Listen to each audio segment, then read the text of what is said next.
अतिशय दुःखद दिवस आहे. कारण ज्यांच्या समोर राजकारणाची सुरुवात केली ते अजितदादा आज आपल्यामध्ये राहिलेले नाहीत. त्यांना मी भावपूर्ण श्रद्धांजली अर्पित करतो.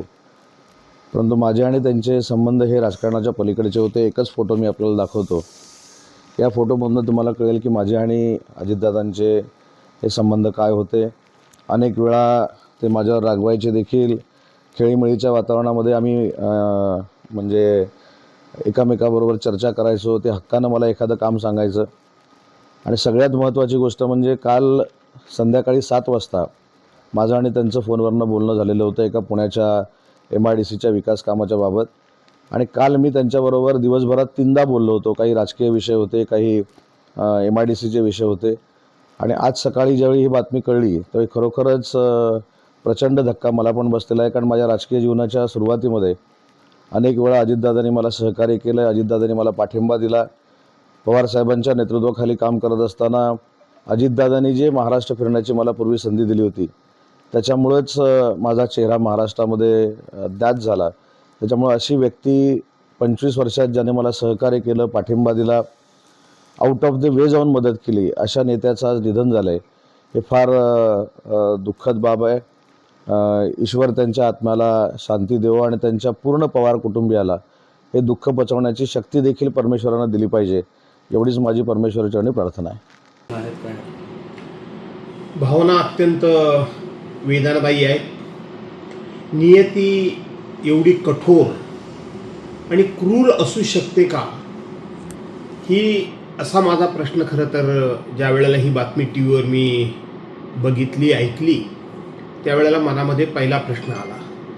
एक अत्यंत कर्तव्य कठोर, शब्दाचा पक्का, दिवस रात्र या महाराष्ट्राच्या विकासाकरता, भविष्याकरता, भवितव्याकरता धडपडणारा नेता आणि दिवसातले 24 ताससुद्धा कमी पडतील इतकं काम करणारा नेता हा दुर्दैवानं आपल्या सर्वांच्यामधून आज निघून गेलेला आहे, हरपलेला आहे.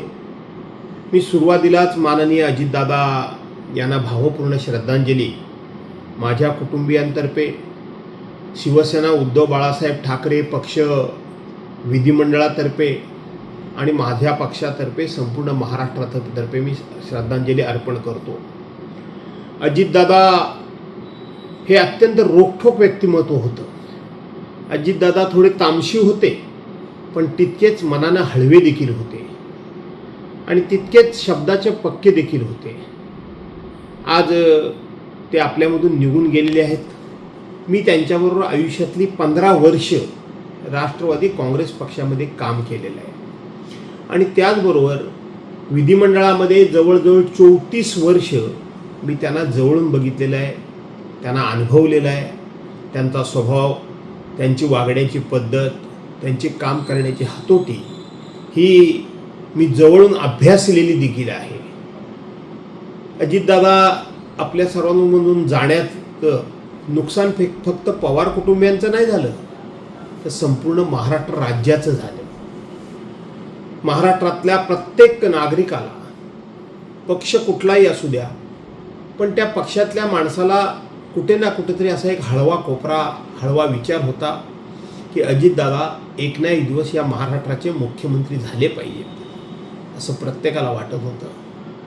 ते प्रत्येकाचं स्वप्न, ते अजितदादांचं देखील स्वप्न होतं की मला एक ना एक दिवस राज्याचा मुख्यमंत्री होण्याची संधी मिळावी.